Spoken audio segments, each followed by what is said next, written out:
de en qué altura del día están escuchando esta clase. Hoy toca día de taller, toca día de color.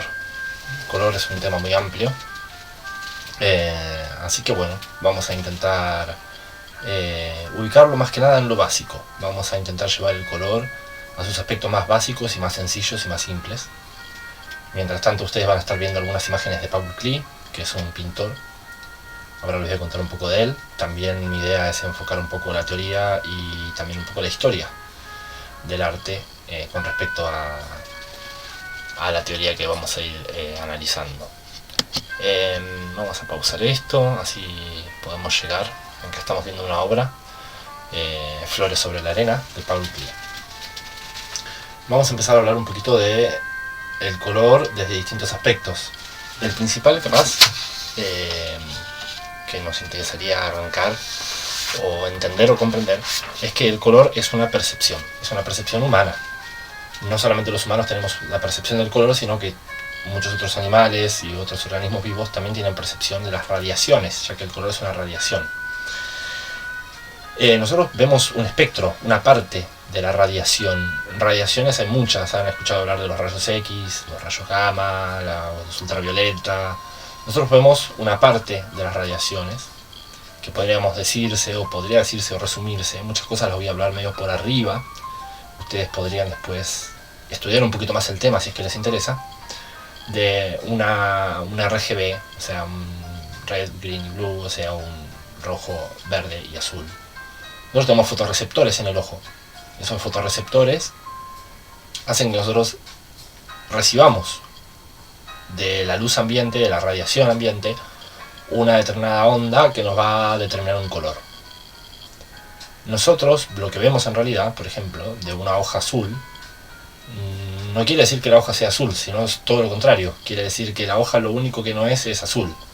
Nosotros lo que estamos viendo en una hoja azul es que toda la radiación de la luz blanca, por ejemplo, la luz solar, que pega en ese lugar, cuando rebota, llega, absorbe toda la luz, absorbe toda la radiación menos esa onda. Entonces esa onda la emite y por eso nosotros la analizamos de ese color. Una flor amarilla, por así decirlo, no es que es amarilla, sino es que llega toda una radiación solar, por ejemplo, hasta la flor, vuelve esa radiación, absorbe un montón y nos deja solo una. Esa una que nos deja, por ejemplo, es la amarilla, por eso vemos una flor que es amarilla. Eso es más o menos a nivel fisiológico. El color tiene mucho que ver con lo fisiológico. El color también tiene mucho que ver con la psicología. Nosotros en cada color percibimos algo distinto. Por ejemplo, sabido que el color rojo es el color más llamativo o el que más nos llama. Muchos de los primates no tienen este fotorreceptor que tenemos los seres humanos y no ven el color rojo. Muy bien. Para empezar a hablar del color en la forma práctica, a nosotros nos interesa pintar, nos interesa fotografiar, nos interesa adquirir una técnica que nos ayude a utilizar el color de una forma que nos ayude a expresar o a demostrar la emoción o lo que sentimos, lo que pensamos, lo que queremos sublimar, mostrar, exteriorizar. Voy a buscar ahora, si me permiten un momento, un poco alguna escala cromática. Esta no es una escala cromática, pero estamos cerquita. A ver si la encuentro. Bueno, aquí encontré una escala cromática. Hablamos de colores primarios, hablamos de nuestros 3 fotorreceptores, ¿no? Nosotros vamos a decir amarillo. Vamos a decir que los 3 colores primarios van a ser el rojo, el azul y el amarillo. Porque hay 2 formas de analizar también el color. Una es la RGB y la otra es la CMYK, que ya les voy a explicar qué trata de eso. Pero bueno, vamos a ir a lo más básico de lo más básico de lo más básico. Hay 3 colores primarios, 3 fotorreceptores que nosotros vemos. El rojo, el amarillo y el azul. Mediante la mezcla de estos fotorreceptores, o sea, mediante la unión de estos colores, nosotros podemos lograr otros. Por eso vamos a hablar de los colores primarios y los colores secundarios. Colores primarios, ya se los nombré, y los colores secundarios serían el rojo, el violeta, el verde o el naranja, que es la unión de estos otros colores, ¿verdad? Mezclando yo el rojo y el azul obtengo el violeta, el rojo y el amarillo obtengo el verde. Eso es gracias a estos fotorreceptores que nosotros tenemos. A su vez, si yo voy mezclando este violeta con el verde o con el color adyacente que tengo al violeta, por ejemplo, el violeta con el naranja, voy a obtener otro tono de violeta. Y así es como nosotros podemos ir ampliando nuestra gama, así como la están viendo ustedes en este momento en esta imagen, ir ampliando nuestra gama a partir de estos 3 fotorreceptores, y la mezcla de estos colores podemos ir obteniendo una cantidad de gama de colores. Eso es muy importante que lo sepan. Ahora, ¿esto para qué nos sirve? Ya sabemos que existen los colores los vemos todo el tiempo. Bueno, los colores nos sugieren algo. Ya han escuchado que el rojo sugiere acción, que el azul sugiere pasividad, que el azul es un color frío que tiende a la pasividad, y el rojo o el naranja son colores activos. Algunos dicen que el naranja es un color que nos incita a alimentarnos, otros dicen que el color violeta es un color que nos incita a la espiritualidad, a la creatividad, que el amarillo es un color mental. Bueno, hay un truquito que habíamos hablado nosotros en la última clase, que era la de usar los colores complementarios, o sea, el color opuesto, el opuesto que está en la escala de colores. Yo sé que el opuesto al rojo es el verde. Entonces, con este truquito que yo les había pasado, de poder analizar la luz, qué pasa con el ojo, cuando ponemos una hoja en blanco, o sea, primero ponemos una hoja, por ejemplo, color rojo, nuestros ojos, vemos 30 segundos, la sacamos y ponemos una blanca, y ahí podemos analizar el color verde. Es porque nuestro ojo tiende a complementar, a hacer una cuestión de complemento, para equilibrar. Bien, eso es algo que ya habíamos estudiado la vez anterior. Nuestro ojo intenta equilibrar la imagen constantemente, busca un equilibrio entre las cosas. Ahora estamos hablando de color, pero podríamos estar hablando de formas, y en las formas nos encontraríamos con exactamente lo mismo. Muy bien, estos colores adyacentes que podemos ir obteniendo, estos colores intermedios, un naranja rojizo, un naranja amarillento, que podemos ir dividiendo y creando más subdivisiones y más subdivisiones, nos van generando una gran paleta de colores que es la que vemos a diario, ¿no? En este punto deberíamos entender que no es lo mismo el color como lo vemos que el color como lo creamos. Cuando nosotros creamos un color, por ejemplo, vamos a comprar pintura, vamos a comprar óleos y mezclamos los colores, no funciona exactamente igual que en la teoría. Siempre tiene sus variaciones. No quiere decir exactamente que al mezclar nosotros la misma cantidad de rojo con la misma cantidad de amarillo vamos a obtener el naranja perfecto. Esto va variando debido a que los colores tienen luminosidad propia, tienen una tonalidad propia y un matiz propio, o sea, una oscuridad, un nivel de claridad o oscuridad propios. Entonces acá es importante hablar de qué es el matiz y qué es el tono, ¿no? Cuando hablamos de matiz, hablamos de la luminosidad o la oscuridad de un color. Por ejemplo, el azul, podemos suponer que es un color muchísimo más oscuro que el color amarillo, ¿verdad? Que el rojo es un color muchísimo más oscuro que el color verde.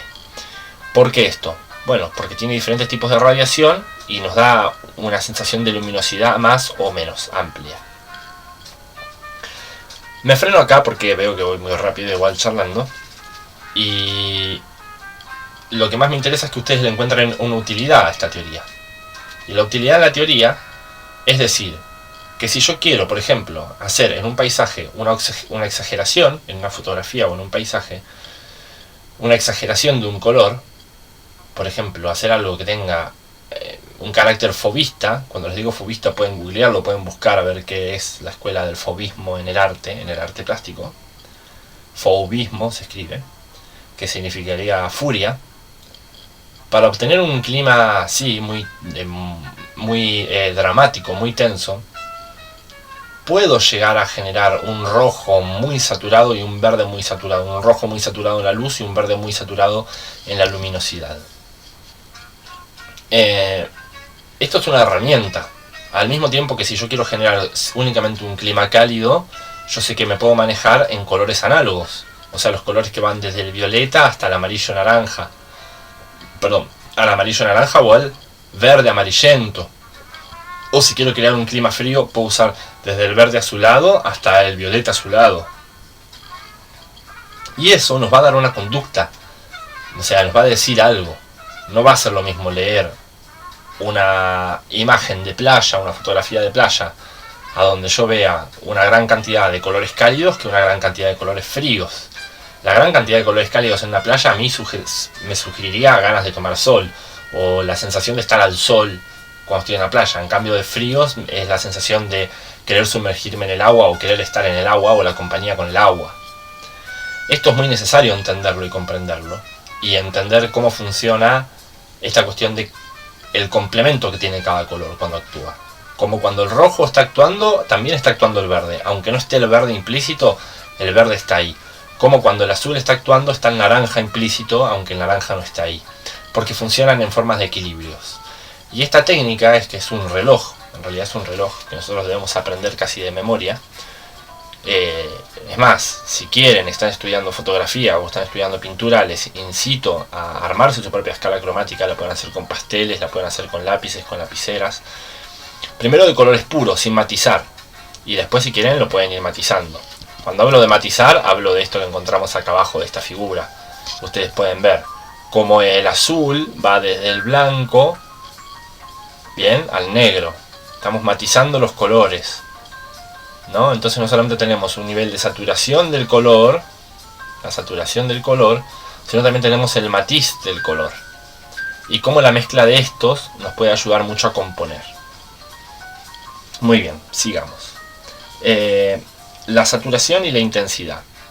La saturación es la pureza de ese color, por así decirlo. Es qué tan rojo es el rojo. Cuando nosotros queremos hablar de rojo, hablaríamos de un rojo saturado, hablaríamos de un rojo puro, un rojo único, un naranja único, un naranja que tiene todo su potencial en sí, que está sin mezclar, que está puro, por así decirlo. Y la intensidad es como la cantidad o lo que se acerca a esa saturación, ese color. Muy bien, y por ahora creo que vamos a dejar de hablar un poco de la escala cromática. Creo que fui muy rápido. Ustedes igual cualquier consulta que tengan para hacerme por fuera de la clase del video o de la charla que yo estoy dando, me la pueden hacer y pueden ir sumando herramientas aún así. Me interesaría hablar un poquito ahora, vamos a darle ya play a esto, de un artista, porque bueno, acá antes voy a tener que detener sí o sí a hablar un segundo de esto, que es del RGB y el CMYK. El RGB en fotografía, para los fotógrafos, los que están viendo esto, es la forma que nosotros tenemos de analizar el color en forma digital. O sea, sabemos que la mezcla del rojo, el verde y el azul van a ser los colores principales, que van a formar a su vez el amarillo, el violeta y el cian. Eso es lo que nosotros vemos en pantalla como fotógrafos. Ahora sigue funcionando de la misma forma. El fotorreceptor, la escala cromática, los colores primarios, ¿verdad? Pero cuando yo me voy a CMYK, que es la forma en que yo tengo de pintar o de imprimir, o cuando voy a revelar, me cambia completamente. Por eso muchas veces no es lo mismo sacar una fotografía que ir a revelarla y que nos quede igual. Eso varía por muchas cosas. Y una es que ustedes fíjense cómo se da vuelta, cómo de repente el violeta, que es un color secundario en el RGB, es un color primario en el CMYK. Partimos de una base, de que el CMYK parte del color blanco. Nosotros partimos de que salimos de una base blanca, y el RGB salimos de una base negra. Digamos, en la base negra el color rojo sumado al color verde nos va a dar un amarillento. Bien, dos luces, dos focos de luces que van a estar apuntando, uno rojo y uno verde, van a estar apuntando y me van a formar un amarillo, o un azul y un verde me van a formar un cian. En el CMYK funciona al revés. El violeta mezclado con el amarillo me va a dar un rojo, bien, o el cian mezclado con el amarillo me va a dar un verde, o el cian mezclado con el violeta me va a dar un azul, y la conjunción de los tres me va a dar el negro. Esto es importante que lo vayan incorporando, que lo vayan entendiendo a cómo funciona el color, porque a la hora tanto de hacer fotografía como de hacer pintura, es muy importante que ustedes entiendan cómo funciona el pigmento o el color o la reflexión del color sobre la obra que ustedes están haciendo, porque les va a dar más opciones y más claridad a la hora de poder darle una función a ese color. Y entro directamente a hablar de Paul Klee. Paul Klee es un artista nacido en Suiza en 1879, que va a abarcar su obra la abstracción, el surrealismo y el expresionismo. Vamos allá a ponerle play para poder ver algunas de sus obras, que son muy pero muy interesantes. Esta es la casa giratoria, ¿no? Bueno, podemos ver la cantidad de tonos amarillos que tiene y rojizos, y cómo utiliza esos colores que son análogos para generar un clima muy cálido, ¿no? Y qué loco que una casa, que es un lugar donde nosotros solemos recibir calidez, o el lugar donde nosotros nos sentimos tranquilos o protegidos del frío, va a estar representado con estos colores. Es muy interesante analizar la cantidad de formas que tiene, son formas muy básicas y muy sencillas. Y el manejo del color, aunque ustedes no crean, en esta época en la que lo hace Paul Klee, es de un valor muy importante. Genera una abstracción a partir del color, empieza a hablar del color a partir de una técnica nueva que ya se las voy a comentar cuál es. Este pintor, Paul Klee, que va a pasar por distintas escuelas, que va en un momento a unirse a la escuela del círculo que tenía Kandinsky, que es un artista del cual les voy a hablar cuando hablemos de composición. Bueno, de Kandinsky Mark, ¿no? Que se llamaba El Jinete Azul, que era una escuela casi expresionista. Va a ser una persona que se va a ir enamorando del color. Es más, él mismo tiene frases que hablan mucho sobre su situación personal con el color. Dice: el color me posee, el color y yo somos una sola cosa.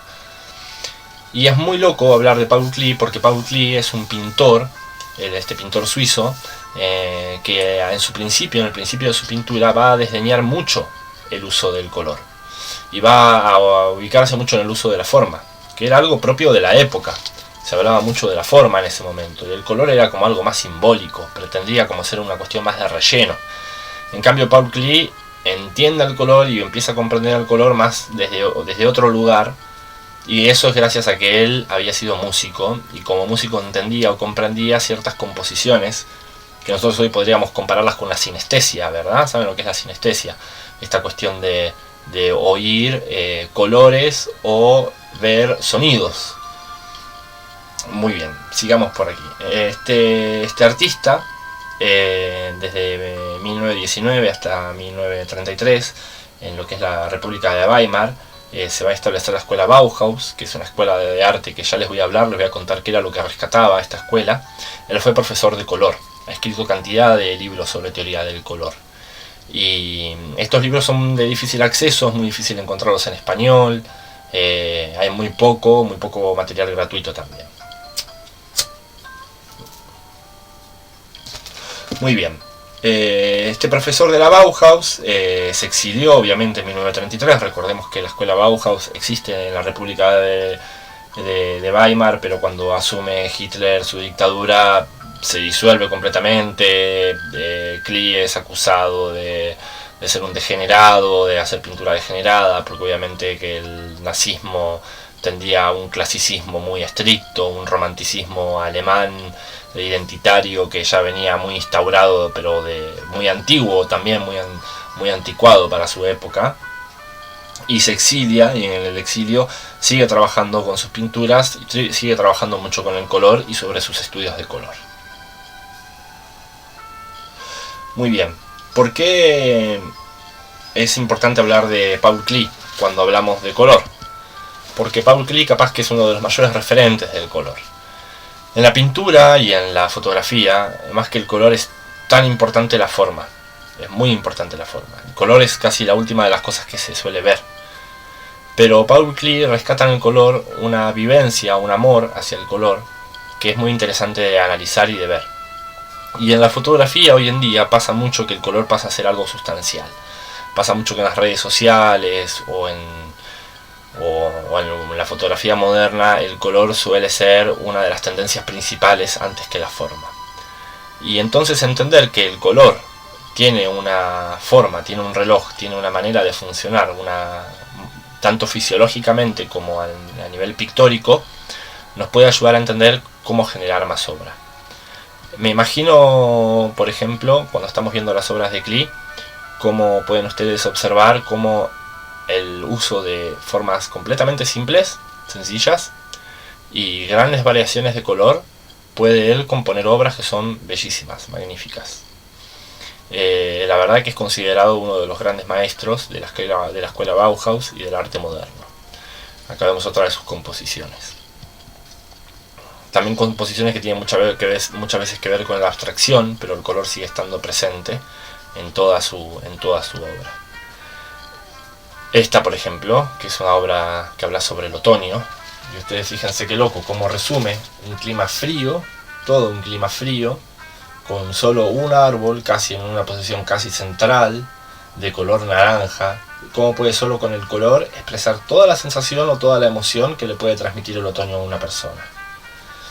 Y esto lo hace en base a esto, primero que conoce la psicología del color, primero conoce las tonalidades. Ustedes fíjense la cantidad de tonalidades de azul que él incorpora, de azul y de blanco, que incorpora blancos azulados, y tan solo con una sola mancha naranja resuelve una obra que transmite toda la sensación del otoño.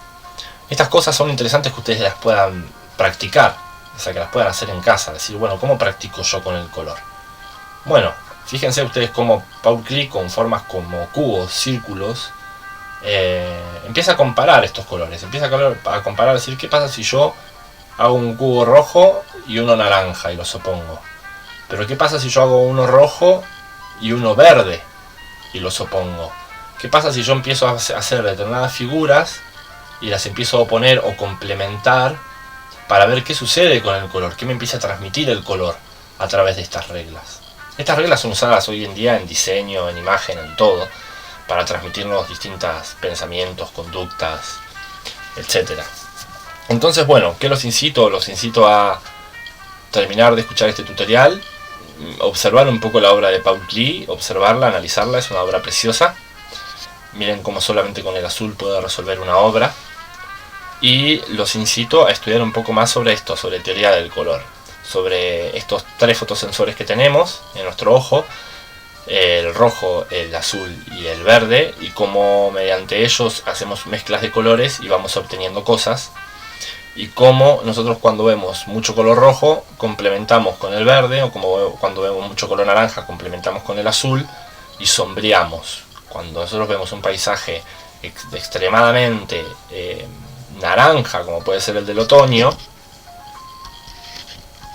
extremadamente naranja, tendemos a que las sombras sean azules, las azulamos. Entonces yo cuando quiero transmitir, voy a tomar una fotografía de este otoño, si yo puedo captar o darle un ángulo a mi fotografía en donde el naranja tenga un lugar principal y el azul tenga un lugar secundario, pero después mediante edición al azul le puedo dar más tonalidad de azul, lo puedo llevar más al azul. Recuerden que las cámaras de foto tienen un programa, vienen programadas para sacar las fotos de una forma estándar, entonces la edición es completamente necesaria en la fotografía, excepto que la fotografía tenga muchísima forma o sea muy directa en lo que habla, pero aún así le estamos dando a elegir a la empresa cómo quiere que capte la imagen. Por eso la edición y el iniciarse en edición de fotografía es formar parte del proceso creativo, no solamente de la toma, sino de la elección de la paleta de colores, por ejemplo, ¿no? Ustedes fíjense acá cómo utiliza él colores análogos y también complementarios, ¿no? Y esos amarillos que están por ahí, al mismo tiempo los empieza a mezclar con violetas, pero con violetas que tienen otra tonalidad, una tonalidad más oscura, no está la misma saturación. Entonces empieza a jugar no solamente con el complementario, sino también con el tono del otro color. Y cómo con solamente cubos logra hacer una obra. Esto es jugar con matices. Jugar al amarillo oscurecerlo, al amarillo aclararlo, oscurecer el rojo, oscurecer el verde, hacer paleta y animarme a mezclar en manchitas. Pueden ser círculos, pueden ser cubos, pueden ser cositas. Esto nos va a dar un entrenamiento del color y del uso del color, de la armonización entre los colores, que nos puede ser muy útil. Bueno, vamos a seguir observando un poquito más las obras de Paul Klee, que murió si no me equivoco, en 1940 a causa de una enfermedad. Ha sido una persona muy dedicada a la educación, se dedicó mucho a la escuela Bauhaus a educar sobre el color. Ha sido una persona muy polifacética en su obra, ha estudiado el color a fondo como casi ningún otro artista lo ha hecho. Esta es una escala hecha por él, disculpen la pixelización de la imagen, pero acá podemos ver un poco esto que estábamos hablando. Esto nos tiene que quedar grabado, casi tiene que ser como una regla para nosotros, ¿no? Como el amarillo, el naranja están ahí presentes, como participa ese verde, miren el tono de ese verde, el tono que él elige, ¿no? Están acostumbrados a ver unos tonos de verde tan saturados, cuando él elige un tono de verde más bien apagado, cómo juega con el estilo de color que tiene en cada paleta. Muy bien, creo que esas son todas las obras de Paul Klee, creo que las hemos visto todas. Vamos a ver si nos queda alguna por observar. Esta obra es preciosa. El castillo, no sé, no recuerdo bien el nombre, pero creo que se llama el Castillo al Sol. Una paleta completamente cálida, de una simbología muy profunda y una geometrización de las figuras completamente sencilla, y al mismo tiempo expresa una calidad de color. Fíjense el verde, que es el opuesto complementario del rojo, cómo es utilizado y en qué zona es utilizado. Es utilizado en la zona central porque es obvio que va a llamar muchísimo la atención, ¿no? Por el lugar donde ubica el color. Vean que es el lugar donde más brillante queda el verde casi. No se encuentra otro verde más brillante excepto que en estas dos partes de acá y en el centro. Esto que es una gama de complementarios entre el azul y el naranja, que lo hacen ser únicamente por esta cuestión de utilizar colores complementarios, ya lo hace una obra bellísima y que resulta completamente atractiva a la visión. Justamente por esto, por este juego que tiene en nuestra cabeza de armar este complemento. Vamos a ver si nos queda alguna obra por ver. Creo que no. Bueno, ven como acá juega con los tonos, con tonos hiper bajos, y aún así logra darle una gran iluminación de violetas, de rojizos, casi de colores análogos, ¿no? No tiene tiene muy poco amarillo. El amarillo se conecta un poco en el centro con el violeta. Estudios de color de él pueden encontrar miles en internet, como hace estudios de tonos de colores, los estudia poco a poco y la combinación de ellos. Miren esto que interesante, miren cómo del azul llega, la mezcla entre el azul y el amarillo llega al verde, como luego parte del amarillo parte al rojo, y del rojo parte al naranja, y del naranja parte al violeta y vuelve al azul, y da toda la vuelta al círculo cromático. El círculo cromático es importantísimo que lo aprendan y que lo tengan incorporado. Esta obra, que es bellísima, Flores en la Arena, ¿no? Que es una obra hiper sencilla, y que nos habla de eso, de las flores en la arena, nos habla de la cantidad de tonalidades de colores que él encuentra en el lugar, y el tamaño del cubo, el tamaño del cuadrado que él usa, es la cantidad de luz que aparece en esa obra. Entonces él no dibuja directamente las flores en la arena, él dibuja el espacio que ocupa cada tonalidad en el cuadro, y con eso solamente juega con el color y con el espacio que ocupa eso en el cuadro. Este nivel de abstracción es muy importante que ustedes lo puedan incorporar y lo puedan observar y lo puedan entender, porque les da una herramienta, les abre una puerta nueva, perceptiva, que los puede ayudar a lograr generar o crear cosas nuevas a partir de elementos muy sencillos y muy primitivos que vienen con nosotros.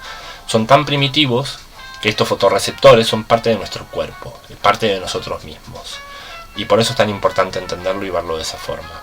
Una obra muchísimo más surrealista también, donde ustedes fíjense como de vuelta tenemos los complementarios en un lugar de llamada de atención, los complementarios nuevamente aquí, ¿no? Cómo juega con esto. Miren acá el amarillo cómo complementa con el violeta, miren el rojo cómo complementa con el verde, ¿no? Y va generando recorrido visual, va haciendo un recorrido visual solamente en base a esa pequeña teoría. Bueno, espero que con esto los dejo, que disfruten un poco de los cuadros de Paul Klee. Los incito a seguir analizándolos y seguir mirándolos. Si se pueden imprimir uno y tener uno en su casa, se los recomiendo. Yo, si no, seguramente voy a estar imprimiendo algunos cuadros de él, los voy a estar vendiendo, regalando, así que consúltenme, porque me interesa que este artista sea nuevamente difundido. Espero que esta clase de teoría del color, de historia, capaz que espero que no haya sido tan compleja, les ayude un poco a aumentar la percepción sobre las cosas que están mirando, la forma de verlas que tienen y lo que perciben de cada cosa que están observando. Bueno, les agradezco mucho por su atención, y cualquier duda Si quieren aumentar el material, que les pase libros o que les pase más información, ya saben dónde consultarme. Les mando un abrazo grande y que tengan muy linda noche.